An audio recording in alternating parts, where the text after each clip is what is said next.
നമസ്കാരം. വളരെ വേദനാജനകമായ ഒരു വാർത്തയാണ്.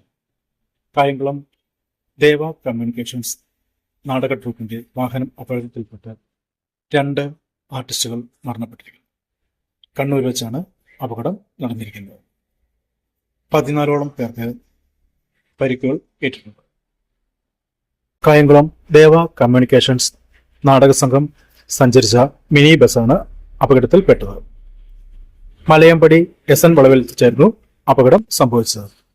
രാത്രി നാടകം കഴിഞ്ഞ് ബത്തേരിയിലേക്ക് പോകും വഴിയാണ് സംഭവം. പരിക്കേറ്റ മറ്റുള്ളവരെ കണ്ണൂരിലെ സ്വകാര്യ ആശുപത്രിയിൽ പ്രവേശിപ്പിച്ചു. ആർട്ടിസ്റ്റ് ജെസ്സി മോഹൻ, അഞ്ജലി എന്നിവർ മരണപ്പെട്ടു. മരണത്തിൽ അഗാധമായ ദുഃഖവും അനുശോചനവും രേഖപ്പെടുന്നു.